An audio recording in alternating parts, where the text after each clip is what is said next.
Hello, Northwest Georgia, and welcome to your weather on North Georgia Television. Early temperatures in the low 60s. We have a slight chance of showers and thunderstorms this afternoon. Otherwise, mostly sunny. Highs near 85. East-southeast winds at 5 to 10, and possible gusts up to 15 miles per hour. Tonight, partly cloudy with a chance of showers and a low around 66. Southeast winds around 5. In Calhoun, you're at 62 this morning. Expect a noonday temp of 78 and then up to 85 late this afternoon. In Chatsworth at 63, expect a midday temp of 79 and then 84 this afternoon.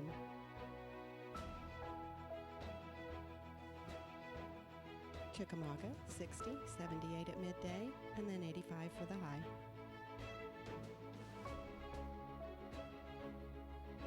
Cohutta at 59 this morning, expect a midday temp of 78 and then 84 later this afternoon. Dalton, 61, warming up to 79 by noon and then 85.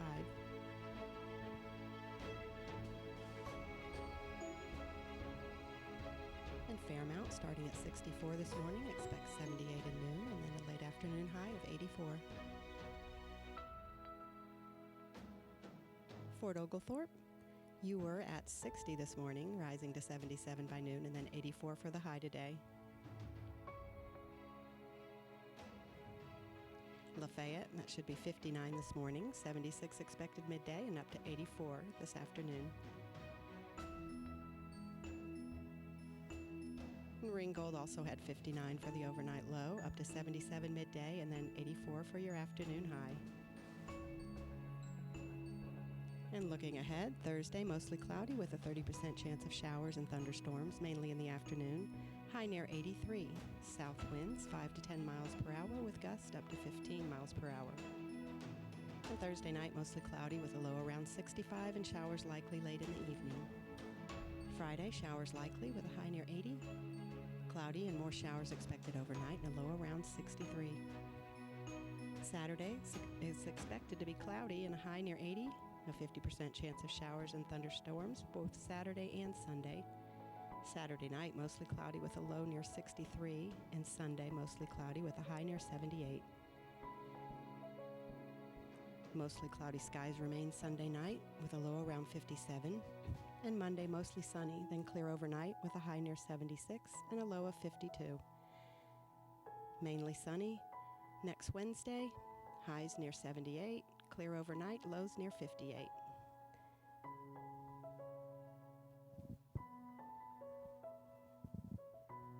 That's your weather forecast. Whatever the weather, we hope you have a blessed and beautiful day.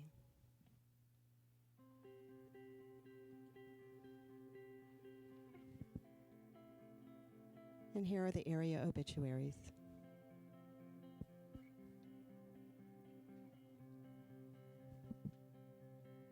Mary Jean Mullins Cox, age 85. Mary Jean Cox of Calhoun passed away Wednesday, April 30th at her residence. Funeral services will be held on Thursday, May 9th at 2 p.m. from the Chapel of Thomas Funeral Home. Interment will follow in Blackwood Springs Cemetery, and the family will receive friends Thursday from 12 p.m. until 2 p.m. at the Thomas Funeral Home.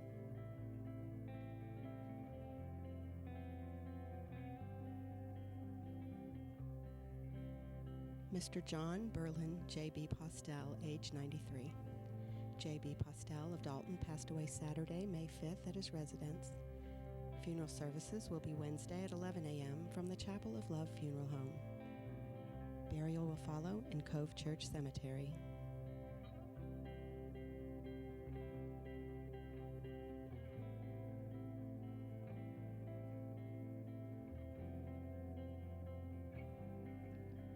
Mr. Willie Herman Rounsaville, age 62.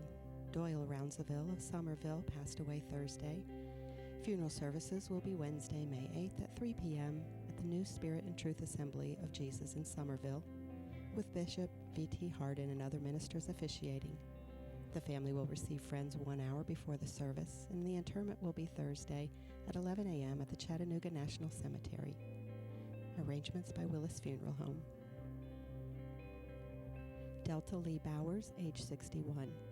Delta Bowers of Chattanooga went home to be with her Lord and Savior Sunday, May 5th. Funeral services will be held 2 p.m. Thursday, May 9th in the Wilson & Son Fort Oglethorpe Chapel with Pastor Sean Lands officiating. Burial will follow in Tennessee, Georgia Memorial Park. The family will receive friends after 2 p.m. on Wednesday and prior to the service on Thursday at the funeral home. Mrs. Lillian Anglin Pratt Keaton, age 79. Lillian Keaton of Carrollton departed this life Saturday morning, May 4th at Pruitt Healthcare of Atlanta. Services to celebrate her life will be Saturday, May 11th at 4 p.m. from the Ponders Melrose Chapel. Interment will be at Fairview United Methodist Church Cemetery in Cullman, Alabama. The family will receive friends Saturday prior to the service. Mr. Wayne Surracy, age 70. Wayne Surracy of Chatsworth passed away Sunday, May 5th at Hamilton Medical Center. A memorial service for Mr. Surracy will be held at 3 p.m. Wednesday, May 8th at Springs of Life Church in Chatsworth. A dinner will be held at the church after the service.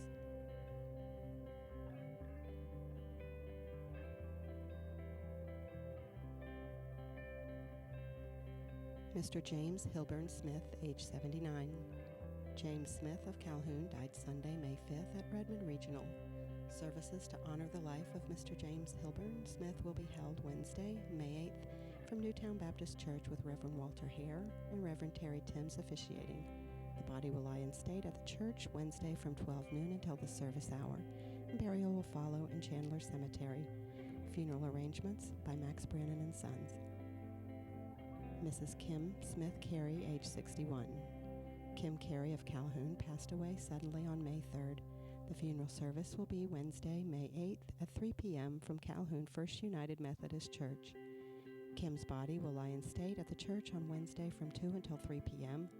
Burial will follow in Fain Cemetery, and Reverend Eddie Brannon will officiate. Arrangements entrusted to Max Brannon and Sons Funeral Home. Mr. Gerald Bennett Harris, age 73. Gerald Harris of Chatsworth passed away Sunday, May 5th at Hamilton Medical Center. The family will receive friends at the Pleasant Grove Chapel of Julian Peoples Funeral Home Wednesday from 5 until 8 p.m. A private graveside service to honor his life will be held Thursday. Funeral arrangements are by Julian Peoples Funeral Home, Pleasant Grove Chapel, Dalton.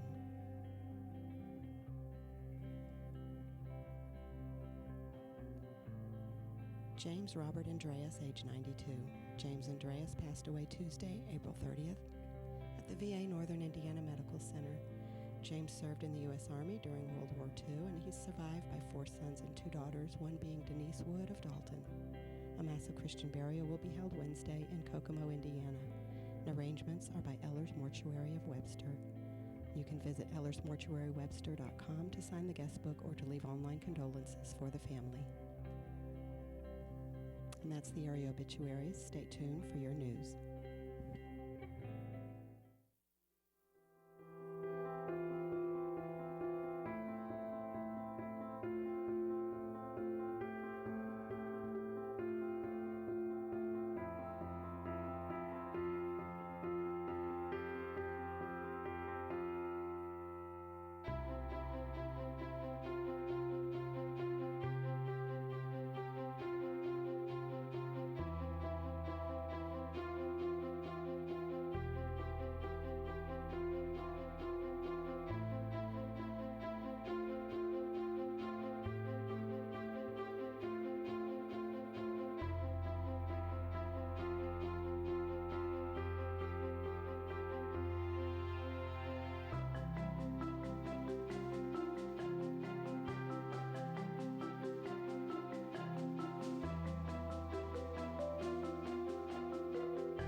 Northwest Georgia. I'm Aaron Scott.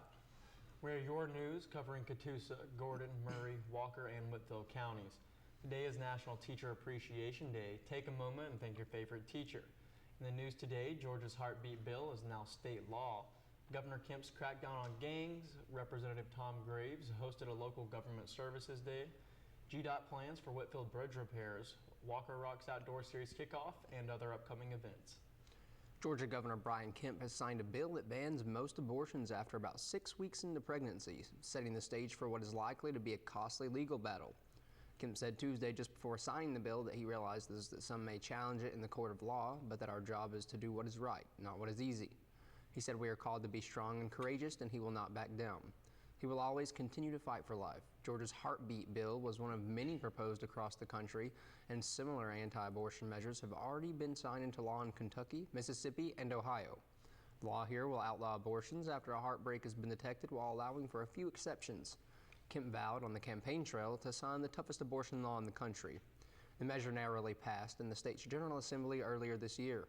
The measure will take effect in January. The ACLU of Georgia and others have vowed to file a lawsuit challenging Georgia's law later this summer.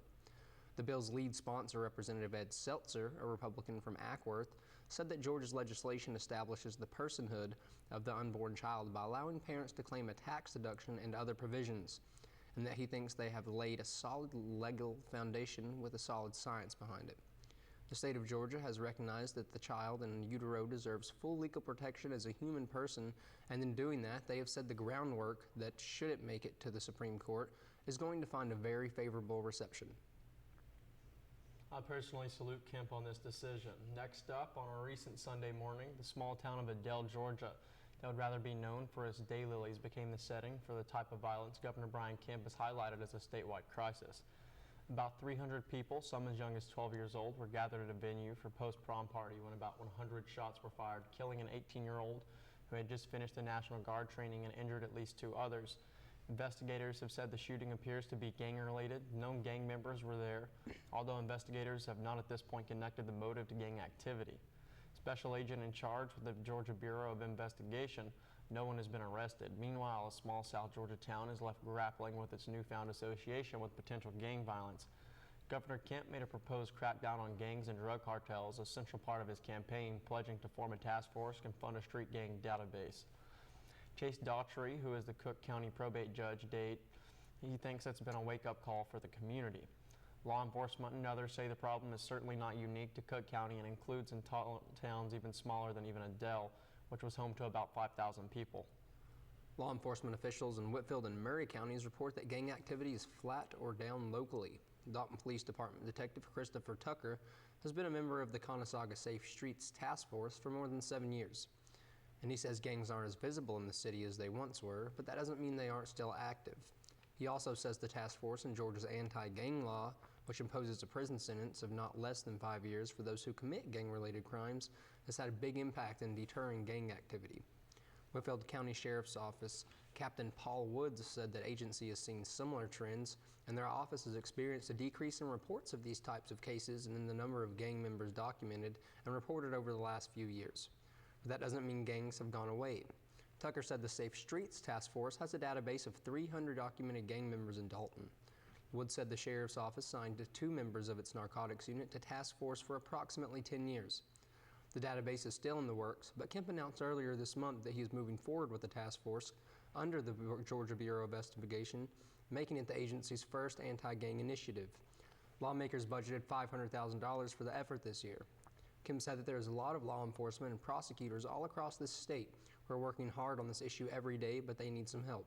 They need more resources, and he said Georgia is going to provide that. A conviction under Georgia's gang law, which was before up nearly a decade ago in the midst of what was then considered a crisis, can add 5 to 20 years to a person's prison sentence. But that tough on a crime approach has also promoted some concern. Marissa Dodson, the public police director for the Atlanta-based Southern Center for Human Rights, said that with more people under correctional control than any other state, the answer to street gangs in Georgia cannot and should not be further criminalize the communities impacted most by creating databases, increasing prosecutions, and lengthening prison sentences. Georgia has the highest rate of correctional control according to a 2018 study from the Prison Policy Initiative, which also looked at people who were on probation and parole. The state topped the list because of a high probation rate. Dobson believes Georgia should instead focus on societal barriers causing young Georgians to believe that being in a street gang is the only viable option, and must invest in the resources necessary to allow communities impacted by these issues to thrive. Representative Dexter Sharper, a Democrat from Valdosta, said he hopes the renewed focus on gang violence is accompanied with an emphasis on prevention and early intervention. He called the $8.4 million in new state funding for mental health counselors in Georgia's high schools a good start to get them before they want to be a part of a gang. When that is not possible, Peter Skandalakis, the head of Prosecuting Attorneys Council of Georgia, said he believes that enhanced focus on gangs could at least cause young recruits to rethink their decision, possibly through a probation sentence. He said that they have training local investigators and prosecutors on how to go the extra step in providing a crime with gang-related. But Skandalakis noted a clear difference between violent gang members and those he referred to as lower-level Tagalogs. When we talk about gang activity, we're really talking about violent offenders committing violent crimes that impact the public safety of all of us. And those are the ones that prosecutors want to focus on. Criminal justice reform is for those individuals that can be saved from a life of crime, but we have some violent criminals that we need to separate from society for the time being and hopefully turn them around as well. And that doesn't surprise me at all, especially here in Dalton. We thank you guys for tuning in, and we'll be right back after this short commercial break. Hi everyone, I'm Judy Elliott. I'm Jane Marie Wilson. And join us for our second season on Southern Sassy. This season, we are going to do a day in the life of a fireman. We learn how to belly dance and ride horses. and wear our wedding dresses. They still fit, by the way. Only in the front. So join us for that and much more this season. Catch us on OptiLink Channel 6 and WDNN Channel 10. Like us on Facebook, because you never know what you're going to find on Southern Sassy.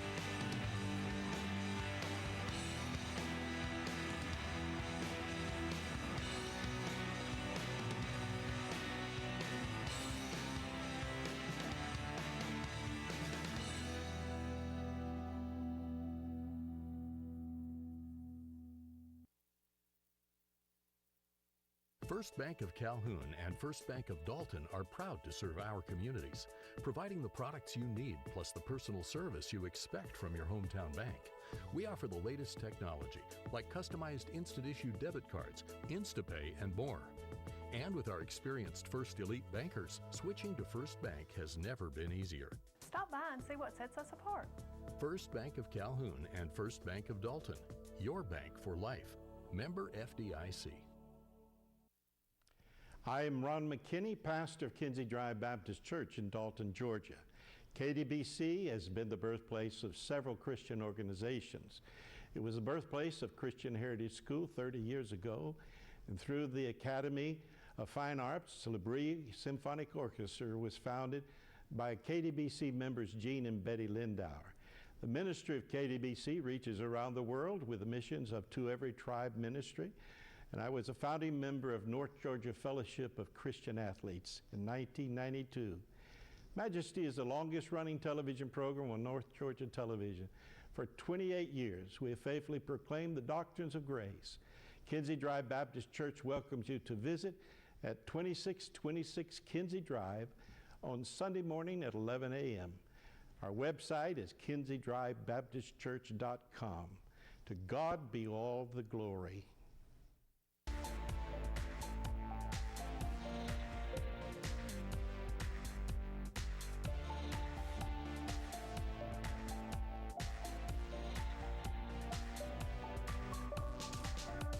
And welcome back, everyone. Next up, we have Representative Tom Graves hosting a Local Government Services Day at Georgia Highlands College on Monday to connect with local leaders with local, state, and federal agency resources that can help them better serve their communities At the event, federal and state officials gave presentations to highlight the services and resources offered by each agency. The agencies in attendance included the Federal Emergency Management Agency, the U.S. Department of Agriculture, and the U.S. General Services Administration, Georgia Power, Georgia Department of Community Affairs, and the Georgia Environmental Finance Authority. There are more than 50 attendees from 9 counties representing 10 segments of local public servants. Graves said he always looks forward to the event with local officials who protect and serve our communities. And he thanked local leaders present to learn more about the resources and services offered by state and federal agencies. He concluded that Northwest Georgia is better off thanks to their dedication and service to our community. Next up, work could begin soon on bridge rehabilitation project on US 41 Dalton Bypass in Whitfield County. Georgia DOT has recently awarded a contract to Lewis Company LLC, or Lease Summit Mo, valued at nearly $500,000 for a construction project to rehabilitate 3 bridges at various locations on the Dalton Bypass in Whitfield County. The project will Palmer overlay the bridge decks and replace the bridge joints of the following 3 bridges: the bridge on the Dalton Bypass over Hague Mill Creek, the bridge on Dalton Pass over Norfolk Southern Railroad, and the bridge on Dalton Bypass over CSX Railroad. Transportation projects like this one continue to positively influence the lives of all citizens in Northwest Georgia, said Grant Waldrop, district engineer at the Georgia DOT office in White. This bridge rehabilitation project is scheduled to be completed by the end of October 2019 at a construction cost of $344,100. Information on construction and lane closure schedules on this project will be forthcoming before the week begins. Well, can't wait to see how that turns out. I know a lot of road work has been going on. Next up, the newly launched Walker Rocks Outdoors series blends camping, hiking, fishing, and water sports with some music, movies, and good eats to make some Walker County's leading outdoor attractions more accessible to the general public. The series kicks off with the family camp out at Mountain Cove Farms, 994 Daughtry Gap Road, Chickamauga on Saturday, May 25th. Load up your vehicle and head to the Cove for an afternoon of campground music and field day style games. Campers can also relax by the campfire while making s'mores and catch a special showing of the 80s adventure movie The Goonies. It is a family-friendly event that offers a unique opportunity for parents with young children to try out camping, said Lacey Wilson, Chamber of Commerce president. He said they see it as a Stacy station of sorts, those looking for something unique to do with their family over the holiday weekend. Setup for tent camping begins at 2 p.m. A vehicle parking pass gets you inside for all activities. The cost is just $5 per vehicle and advanced online at walkerrocks.com or $10 cash the day of the event. Food, drinks, and popcorn will also be available for purchase on site. The Walker Rocks Outdoor Series continues later this summer, a kayak and canoe day at Lee and Gordon's Mill on June 22nd. Trivia scavenger hunt at Lula Lake July 13th, dive-in movie at Such Queen City Lake on August 17th, Friday night camp out at Mongolia Pines on September 13th, and Duck Pond Rodeo with the Rossville Duck Pond. The date has yet to be announced. Dalton's Independence Day fireworks show at Heritage Point Park is typically one of the largest in the area, and this year will be no different.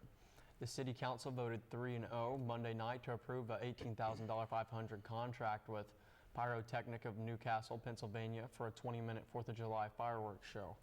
Council members Denise Wood was absent and Mayor Dennis Mock typically votes only in the event of a tie.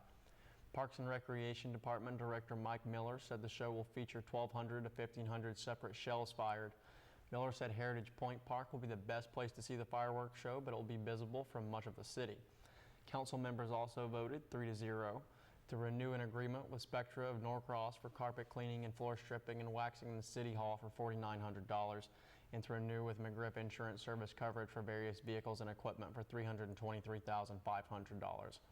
They approved a $62,500 contract with Blue Links in Marietta for administrative services for the city's federal community development block grant funding. The contract will be funded with CDBG money. The 2019 CDBG spending plan includes $120,000 for housing repairs and rehabilitation. City Finance Director Sidney Jackson said the funding would be provided to low-income homeowners who have insurance and whose property taxes are paid. It was recommended that grants be awarded on a first-come, first-served basis, and there be an application workshop and an application submission deadline. They're looking at doing roofs and gutters with a maximum spend per grantee of $15,000. They feel this is high, but want to give room for any unforeseen issues. It was also recommended that a request for proposals process for qualified contractors be made. And around the region. In preparation for Murray County's Relay for Life, coming up on May 31st at the Saddle Club, they are painting the town purple. Businesses are decorating their storefronts with purple to raise an awareness of cancer. Awards for best decorations will be announced 9 p.m. at the Relay. Multi-talented artist Russell Cook is the newest artist to display in the galleries at the Harris Arts Center. The Russell Cook Art Show will hang in the galleries at the Harris Arts Center until June 7th. There is no charge for the public to view the artwork. The Art Center is open Monday 10 a.m. to 6 p.m., Tuesday through Thursday 10 a.m. to 4 p.m., and Friday 10 a.m. to 2 p.m. Russell Cook is a visual artist and musician trained as a painter. He holds an MFA from Georgia State University and a BFA from the University of Georgia. His work includes college, sculpture, songwriting, performance, and collaborations in film and theater.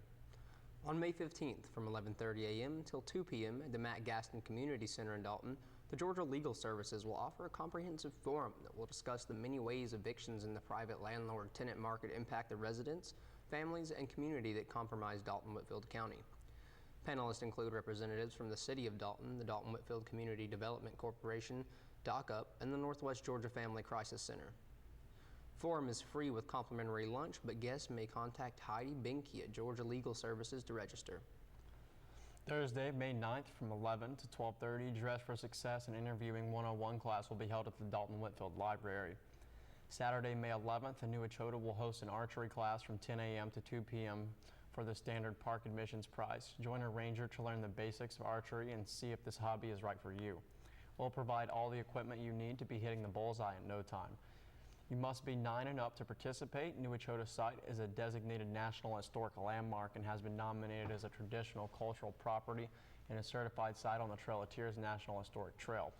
The park has information on maps and history concerning the Trail of Tears National Historic Trail and efforts to mark the Trail of Tears throughout North Georgia. You can find more information on this and other programs occurring at the state park near you or online at georgiastateparks.org. Also, the Alzheimer's Association's workshop, Living with Dementia series for caregivers dealing with people living with middle or late stage dementia, will be held May 7th, 14th, and 21st. The event is free, lunch is provided. To register, call 800-272-3900. After that, there are free craft classes in quilting, sewing, crocheting, knitting, and scrapbooking provided by Dorcas Ministry at Oakwood Baptist Church in Chickamauga every Tuesday night from 4:30 p.m. to 8:30 p.m. English as a second language classes also at Oakwood Baptist each Wednesday. They have a morning class from 8:30 to 10:30 a.m. and then an evening class from 6:30 to 8:30 p.m. Child care is provided for evening class. Saturday, May 18th, Rockbridge Church's Chatsworth campus, in conjunction with the Chattanooga Area Food Bank, will have another food drop on May 18th, beginning at 6 a.m. The food drop provides families with one free box of groceries per family on a first-come, first-served basis. As they drive through the church parking lot at 40 Bowtie Boulevard in Chatsworth, no voucher is required.